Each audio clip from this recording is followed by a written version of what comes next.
বোলপুরে নারী সম্মান যাত্রায় যে সভা করেছেন শুভেন্দু অধিকারী, এই সভায় ভিড় মানে ঠিক ঠিক করছে মানুষ। আমি জানি ওখানে এই মুহূর্তে তৃণমূল নেতাদের প্যালপিটেশন শুরু হয়ে গেছে।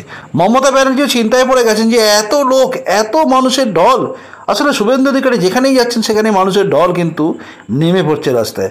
অর্থাৎ পরিবর্তন কিন্তু হবেই, এই ভিড় দেখে সেটা বোঝা যায়।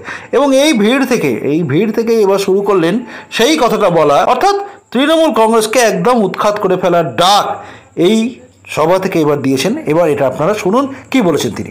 এদেরকে আমরা শিকড় তুলব যাতে যাতে আর একটা পাতার না গজায়।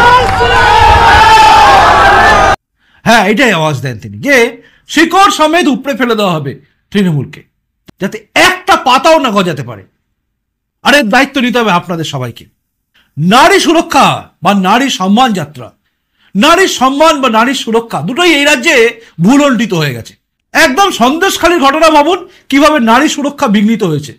নারীর সম্মান পিঠে বানাতে রাত্রিবেলা ডাকে, আর এক উত্তরবঙ্গের এক নেতা বিধায়ক তিনি আবার বলেন হ্যাঁ এটা একটু দুষ্টুমি করে ডাকেই তো। তাদের এই দুষ্টুমির গল্পটা আজ আমরা বুঝি যখন অনুব্রত মণ্ডল আইসি লিটন হালদারের স্ত্রীকে আর মাকে তুলে গালাগালি দেয় এবং স্ত্রীকে দেখতে সুন্দর এইভাবে বলে।